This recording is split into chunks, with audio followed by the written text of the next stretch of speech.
Yeah, old people saying what they want to say to you because they old, you know. And I understand some people, they had talents and gifts of their own, but they didn't utilize their gifts like they wanted to. So they want to stop you. They want to inflict chaos and drama on you. And it sucks that they feel like that.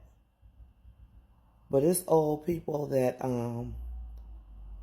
have ruined family reunions, ruined functions because they have come around with that rhetoric. And I'm speaking out on it because I don't like that.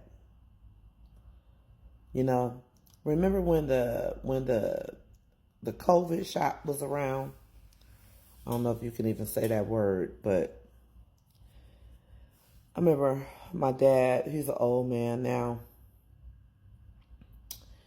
and he was up in Walmart, and people walking through Walmart minding their own business. And you know, old people sometimes when they don't have nothing to do and they in these stores, I know you want to matter. You know, it's psychological. Old people want to matter. I want to matter, right? But, you know, they're not working no more. They retired, but they want to have something to do. They want to matter. And he up in the store doing this to people. Did you get your COVID shot? Did you get your shot? And at that time, when people was getting them, that was a very sensitive topic to some people. Some people wanted to get it and some people didn't want to get it. But he chose his outing with my mother at Walmart to bother random strangers to talk about whether they got that vaccine or not. And people was getting a little fucked up attitude with him. And I think what saved him was that he was old. And people don't want to really hurt an old man because it's just not culture to do. But he was agitating people, you know, leave me the fuck alone. Don't worry about what, you know, just old people bothering people, saying, harassing people, saying anything they want to you. That's one example.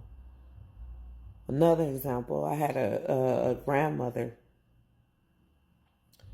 She would do things when, like, her nephews or whatever would come by. He brought his girlfriend. She's an old woman. And she said, y'all still fornicating or y'all gonna get married yet? Y'all still fornicating or did y'all get married yet? See, all that. And you think, well, what the hell did I come over here for? And you talking to me like that. Yeah, and you bite your tongue, pretty much suffer through these family events. Because it's an old person there saying whatever the hell they want to say.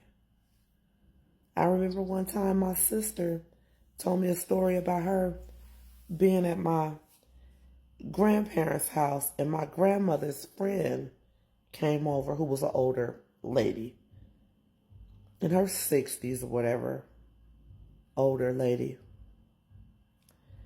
took it amongst herself to say to my sister, because she came with my parents to my grandparents' house where her friend was there. And she said, girl, you wouldn't be shit without your mother and father. And see, what warranted her to feel comfortable enough to say that? Well, one thing that warranted that was my mom probably sitting around the table talks.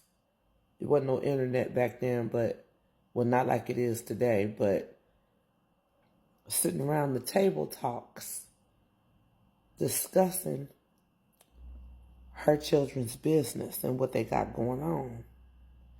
And that lady took it amongst herself that I got to get in on this. This is too good. Yeah. You wasn't going to be shit without your mother and father. Because she had to move back home with my parents after she got divorced. But don't nobody want to hear nothing like that. But, oh, no, give it to this good old lady. You know, this good God-fearing Christian old woman. Say whatever the hell she want to say. Let that sink in. You ain't about to be shit without your mother and father. See, she was a stranger to us. Well, not a stranger, but she was my grandma's friend.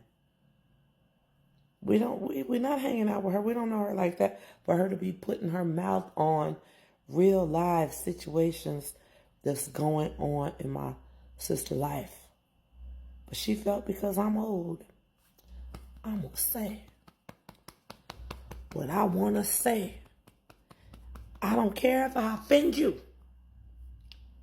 I'm just going to be reckless at the mouth. And I like to refer to scriptures where the Bible says life and Smith is in the power of the tongue. You got to be mindful for what you say to people before you ignite them. You didn't have to say that, but they said it. And you're supposed to just sit there with it.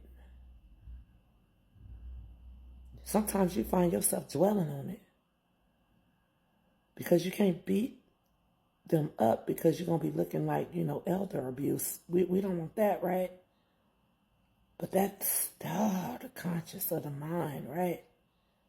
You're already in a low place. Low place.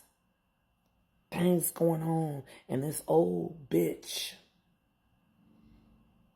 bring up, you ain't going to be shit without your mother and father. I don't need to hear that from you.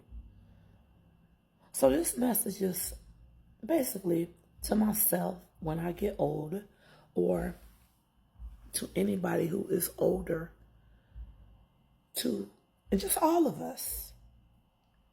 Being old, you don't get away with it. You don't get away with saying what you want to say to people. And I understand you want to matter. But you're not going to hurt me with your words and leave this area that we at unchecked. Because they really be unchecked. And they just let them ruin the events, ruin it. Parties and events cost money. Weddings cost money. Did you need to wear that dress because your legs, oh my God, you need to have some pantyhose on. I don't need to hear that from you, and I'm grown. But they think you need to hear it. They won't tell you that. Not saying that, you can't impart wisdom on people that, that you are related to. It's just a way to do things. You got to be respectful. Everybody wants to be respected. Some old people forgot that that's not how you get flies to come to honey. Being reckless at the mouth is a repellent. That's why they don't want to come visit you. They don't want to come around you. They don't want to. Because it's draining, it's humiliating. I'm not even enjoying myself. And I spent money to get here for you to ruin the event. Because you old and reckless with your